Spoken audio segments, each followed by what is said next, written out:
All right, now we're talking about buy and hold investors. Guys, a buy and hold investor is symbolized by a dragon.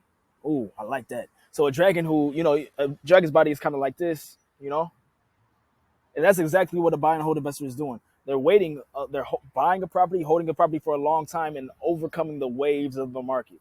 Okay, and the reason why I picked a dragon is because a lot of them, at least back when I was in college, they had bad breath. They had hot breath, always pressing down. Too close, bro, too close. Kidding, not really. So with a buy and hold investor, a dragon, if you will, they're playing the long term game. They're playing the long term game. Okay, and they got tenants typically in the property, which so their whole the whole play for a buy and hold investor is to buy a property. When you buy a property, unless you buy for cash, you have a mortgage on the property. If you have a mortgage on the property, you're gonna have a monthly mortgage payment, $800. If you have a monthly mortgage payment, you rent the property out for $1,500. So now you're collecting cash flow, plus you get to pay off the mortgage. You got a free house, essentially, and that's how you do it. That's the game of a buy and hold investor. You continue to make that monthly mortgage payment as long as there's a tenant inside of it, and then you continue to make to rock that wheel.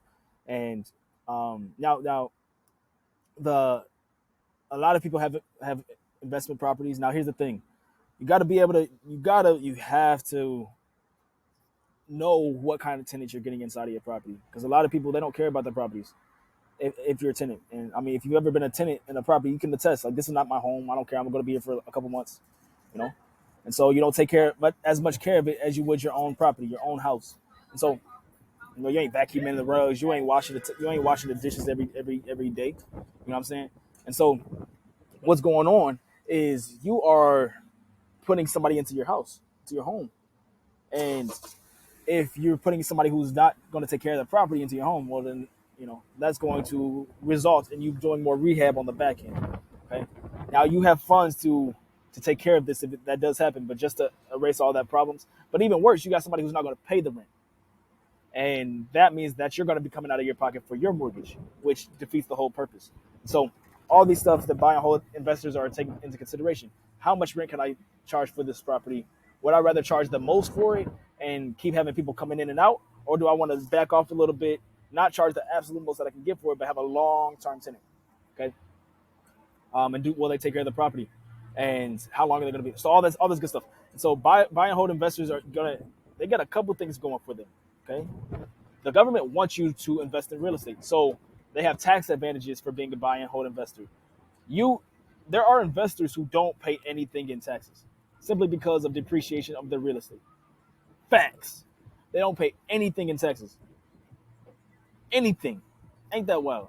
Okay. So if you're making a lot of money, say from wholesaling or fix and flipping, you're going to pay a lot of that stuff in taxes, especially if you're not holding the property. But if you decide to hold the property, you have significant tax advantages, which means that more money in your pocket gets to stay in your pocket and less money to the government, or less money out of your pocket. I don't care who's going to. I just don't want it out of my pocket.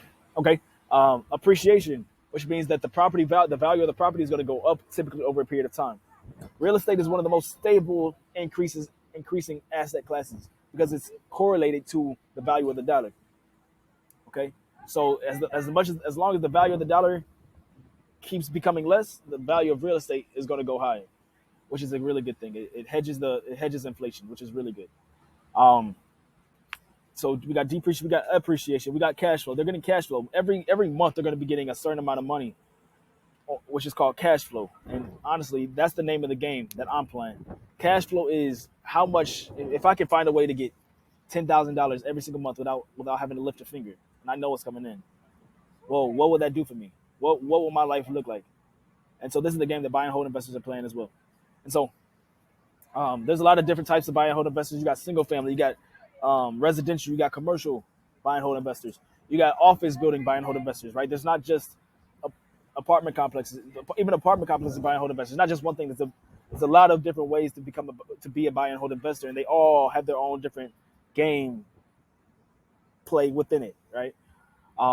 But at the end of the day, a buy and hold investor is playing the long game of buying a property, getting the cash flow, as well as gaining all the other benefits that come with holding real estate.